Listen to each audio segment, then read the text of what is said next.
Welcome to There is a Method to the Madness. My name is Rob Maxwell. I'm an exercise physiologist and personal trainer. I'm the owner of Maxwell's fitness programs, and I've been in business since 1994. That is a long time.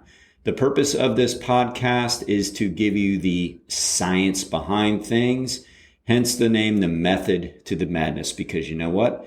There really is one. Today, we're going to talk about a great question I got from somebody. She asked, how do you cut and gain muscle? So in other words, how do we lose body fat and gain some muscle? Now, for those that aren't totally interested in this, maybe you think it's a physique competition question or bodybuilding question, and in a way it is still extremely applicable to every one of us that wants to get stronger and lose body fat at the same time. It can be done, but guess what? There is a method to the madness. All right, so let me thank Jonathan and Lynn Gilden of the Gilden Group at Realty Pros. They currently have over 280 five-star reviews on Zillow. They are your professionals. They are my professionals. I had a real estate question on Easter, and I typically don't bother anybody on holidays or weekends. But Jonathan's a friend, so, I reached out, asked him a question, and he answered me. You know what? That's pretty cool. And I do the same things for my clients because that's what true professionals do. All right? So give them a shout at 386-451-2412 for any of your real estate needs. So let's talk about this. How do we cut and gain muscle? So first you need to know that it can be done. It's a very delicate balance because on one hand, you're saying, how do I grow? And on the other hand, you're saying, how do I shrink? So how do you do that when everything comes back to energy? And everything does come back to energy regarding body composition. For example, to gain 1 pound, you have to consume 3,500 calories, which are energy units, above what you need.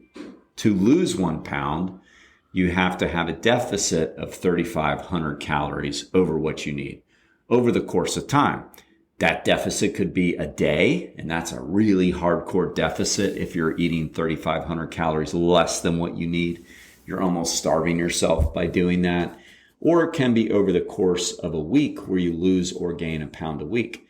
So the time frame doesn't matter as much as the fact itself regarding calories in and calories out. So if we want to cut, then we got to cut calories. So how do we do that? And if we want to gain, well, then we have to increase calories so we can gain muscle. And before I go further into that, I really need you to let that sink in because we hear a lot. You've heard me go on my rants if you've listened to this podcast before about kind of screaming at people who say things like, well, I don't want to get bulky. I don't want to gain muscle. We hear that sometimes. You maybe have said it before. So you have to understand that to gain any kind of weight, whether it be muscle or fat, you have to have a caloric surplus. So if you're working out and you're still gaining weight and you're not happy that the fact that the weight is muscle, which is obviously a good thing by most accounts, that means you're eating too much. In other words, we don't gain muscle without a caloric surplus. It doesn't happen. We cannot gain muscle without a caloric surplus. You just can't. Just because it's muscle, the rules of physics work the same way, and the rules of chemistry work the same way, whether it be fat or muscle. It just depends. Are you growing adipose tissue or are you growing muscle? So you still need a surplus of calories, just like if you are dieting or restricting your calories and you're working out, you're most likely going to lose some muscle. Like when you lose weight, hardly anybody loses even the ratio of, say, 90% fat and 10% muscle, which would be a really nice ratio. But that doesn't happen too often. It's usually closer to 50-50. So when we lose weight, we typically lose like 50% fat, 50% muscle. That's why it's so critical and so important to not have to lose weight to begin with. But I also understand once it's happened, there's nothing we can do about it except to lose weight. But that's why we caution against crash diets. That's why we caution against losing too much weight too soon, because then it is going to be a lot of muscle that you lose. So like if you lose weight over time, like maybe 2 pounds every 2 weeks or something like that, which is really slow, so 1 pound a week, you're going to lose less muscle that way. So that's why we always say try to keep it slower like that. All right. So we get that point. Now, how do you do it? Is it possible? Yes, it is, but it's going to be very, very difficult. Now, in the old days of physique competition, whether it be bodybuilding men, bodybuilding women, or now men's physique or women's bikini, women's physique, that the old school method was you just go into an off season and you gain a lot of muscle. You just say, you know what, especially the men, especially the bodybuilding, women's physique and women's bikini don't do as much of that because they don't have to get as bulky. They don't need to have as much muscle to begin with, but they still need more than what they have when they step out on stage. It's because once they start to lose, the objective is they don't want to lose too much muscle because then they're going to lose their shape. So there's always a nice happy medium that we have to pay attention to. But in the old days, guys would just bulk. They would just add muscle. They would just gain weight indiscriminately. In other words, they do a show and say, I don't know, let's just keep it simple. So the end of the year, they do a show in December, they compete, they do how they do, and then they say, all right, I'm going to go in the bulking season for anywhere from, say, 4 to 6 months. And they just eat as much as they want to eat, and they just lift, and they don't do a lot of cardio, if any at all, and they gain a lot of muscle, and they gain a lot of fat. And then they get closer to their competition time, and they say, well, I got 6 months to cut now. That's a long time in the bodybuilding world, but I got 6 months to cut. And now I'm not going to gain any more muscle. I'm going to lose the weight I put on. And hopefully I'm 2 or 3 pounds heavier in muscle than I was last year at the end of this cut. Because they know once they start to cut, they're going to lose muscle, but they're going to lose fat. So it's sort of a necessary evil they have to do. That was old school. Now, like everything, you still have your old school people holding on, but now there's a science that we know, maybe that's not the smartest idea. So now what most people do, and this gets away from the question I got a little bit, because she wanted to know, can you basically gain muscle and lose fat at the same time? And again, the answer is yes, but it's going to be very challenging. But now what a lot of the modern day physique competitors do is they do go into a bulking phase. They just don't gain as much weight as they used to. So depending on their body weight, they might gain, if this is a man, say 8 or 10 pounds. Instead of they literally would gain 70 pounds and then lose 70 pounds. So, something like that. Gain 70, lose 68, whatever. But they would gain a ton of weight based on, their height and all that kind of stuff. And for those of you that this is shocking them, just keep in mind, some of these bodybuilders get on stage at 270 pounds. They're just mammoth. And I'm no way saying this is a healthy or good thing. Some of the natural physique competitors, I've competed in that. It's way different. You don't see nearly that kind of weight gain and weight loss going on because the people just aren't as big. So now the science is gain a little bit of weight, like I said, 5 to 10 pounds, 8 to 10 pounds, somewhere in there, depending on the height of the person and the size of their frame, and then lose a little bit over the course of 6 months to get cut for the competition. So now it's instead of, feast or famine, get big, get small, or let me just try to factor this out to the perfect science and try to gain a little without gaining any fat, which can be done, but it's very difficult. I'm just willing to gain a little bit of muscle, and then I'm willing to sacrifice a little muscle, and I hope I come out on the right side of this at the end. That's what most people do. And by the way, the closer you stay to your ideal peak weight, like the closer you go to not having to go up and down, really the better off you remain regarding that you don't get too lean in the season, because that can be detrimental to your hormonal response. All right. So that's like for the elite bodybuilding level people. So, can we gain and lose at the same time? So you have to really, really, really pay attention to your caloric input and output. So you have to know exactly how many calories you need to sustain your current level of body weight and your current level of activity.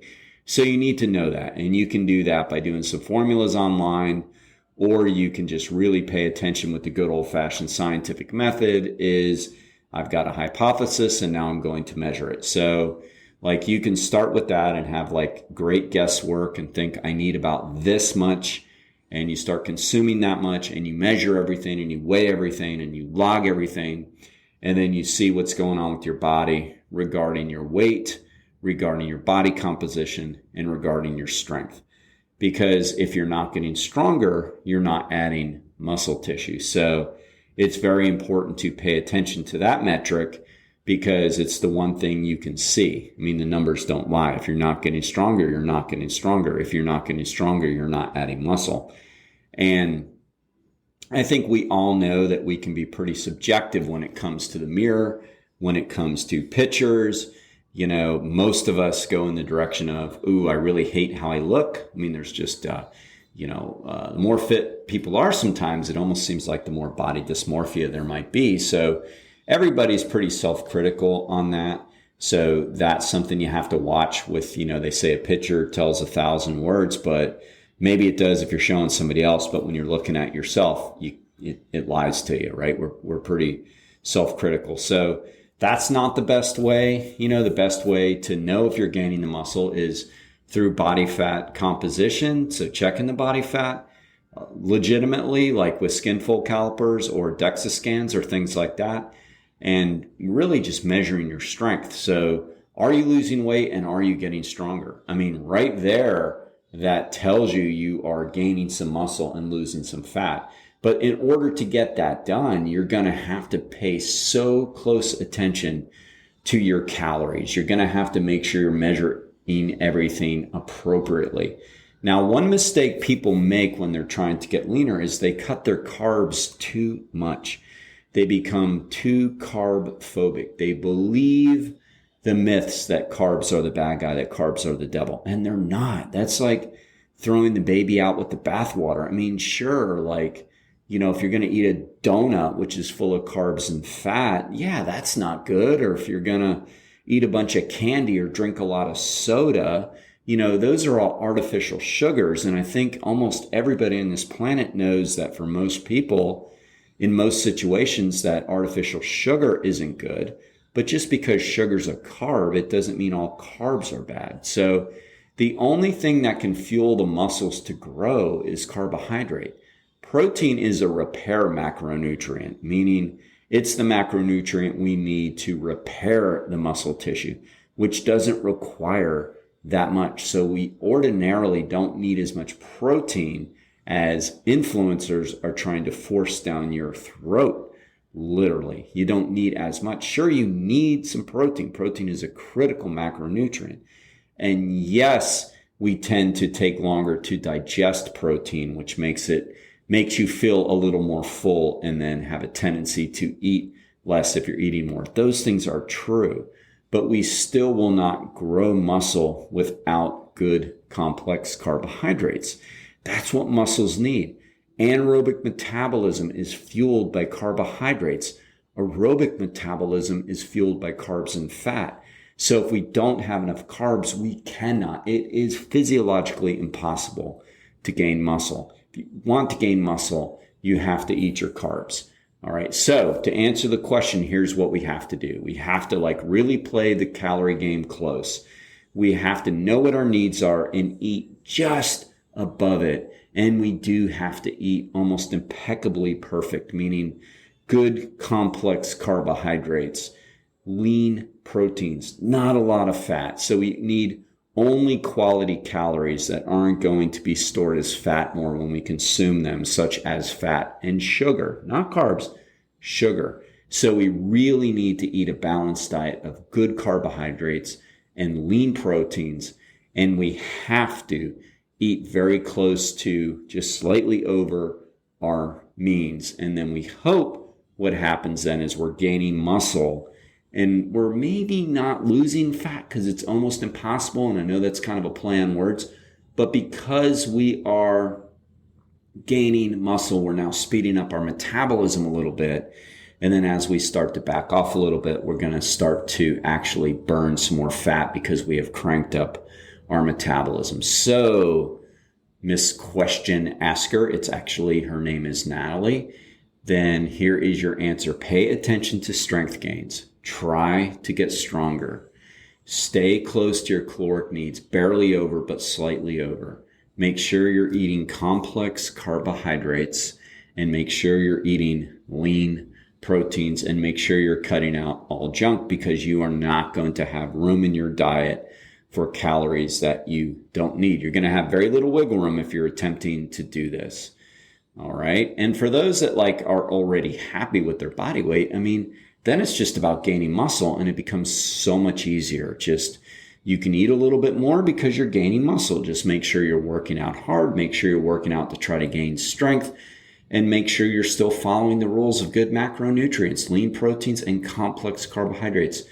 Don't be carb phobic. All right.